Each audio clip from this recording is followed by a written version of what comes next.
somehow stays there and comes back for more. Part of the interest and allure here is that even though Sakorski hasn't fought the top of the heavyweight division, he's not been knocked out. So part of Foreman's mission here tonight, whatever you think of what he's doing, was to get a knockout. That was important. And my goodness. Look at his head snapping back. He reminds me of Randy Tex Cobb, the way he can take punches, but he's taking a terrible beating in the process. This is brutal. It is over. Richard Steele's had enough, and frankly, so have I.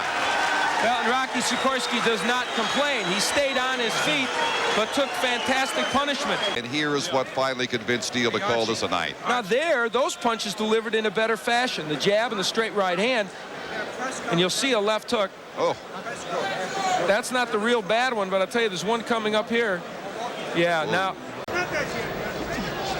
Oh, and look at the left, come up and slice the left, and Jerry Cooney's in big trouble. He's ready to go, and there he goes. 2, 3, 4. And he is badly hurt. Same position he was in round 5 against Spinks. A clubbing right hand by Foreman.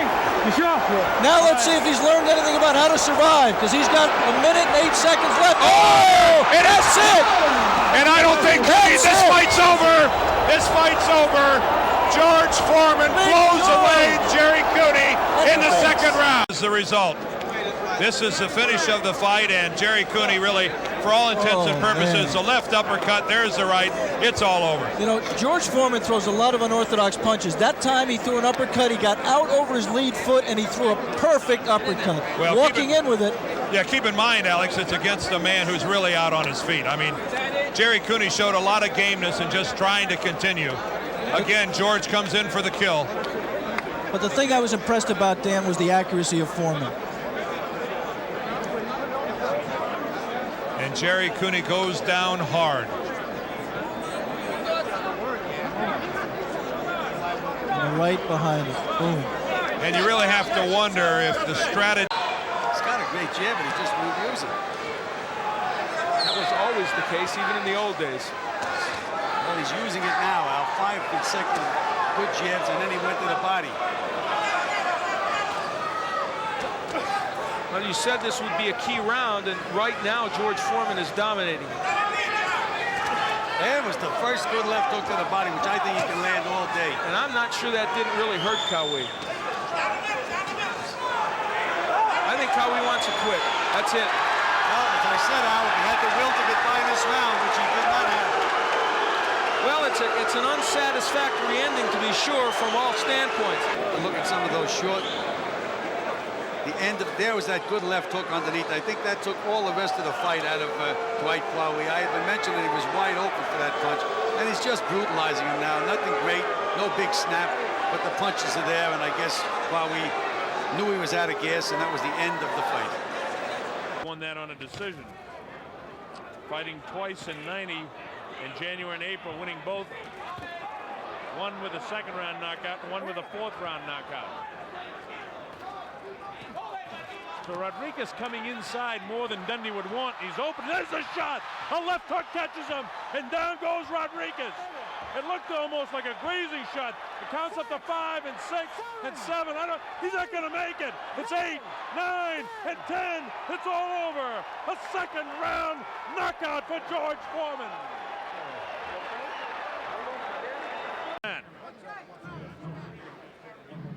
So we answer the questions in a hurry here. Can George stay in there with a world-class fighter? The answer tonight is definitely yes. Misses the right. Now watch the left hook. Here it comes. Bang, right there. And again, it didn't look like it caught him that flush, but George is so big and so strong. Foreman walked right into it. And the crowd going wild. Foreman now will intensify his effort. As Foreman said before, you can take no one for granted. And there goes Lusta down for the second time. The crowd urging him to get up again. 3 knockdown rule in effect. Will he make it? No! It is over. Lusta goes out with a bang. Foreman looking to measure his man.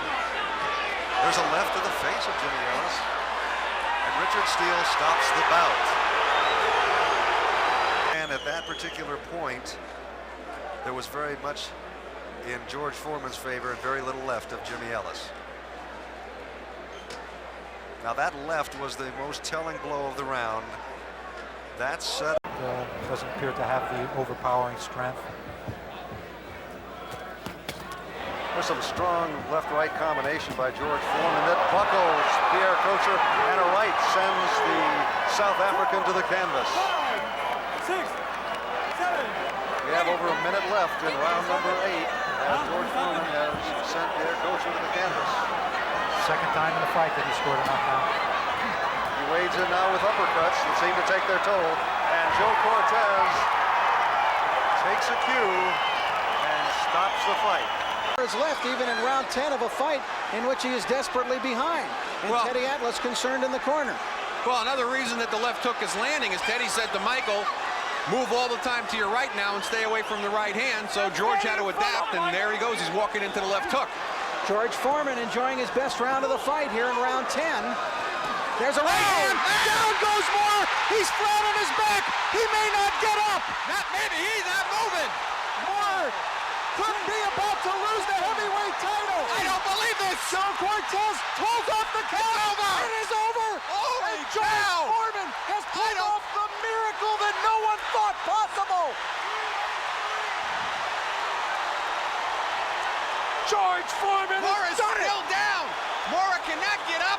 He's still down. He doesn't know where he is. He's bleeding from the nose. He walked into a picture-perfect left-right combination.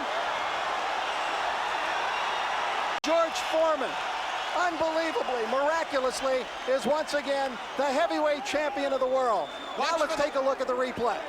Watch for the beautiful left hook, right hand combination. He walked right into the left hook, followed by the right. Teddy Atlas kept saying to him, move only to your right.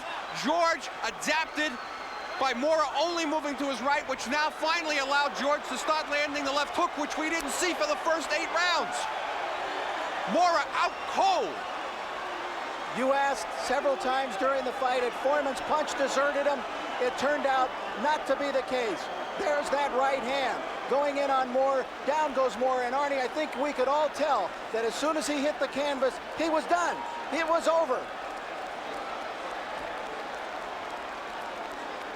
The experts said coming into this fight that if Foreman hit Mora the way he was hit by Bert Cooper, that he would not get up. And there you have it. What does this do to the heavyweight division? You've got a man who's going to be, when he defends the title for the first time, 46 years of age, Rich. There's George Foreman. Here's the announcement now from Michael Buffer.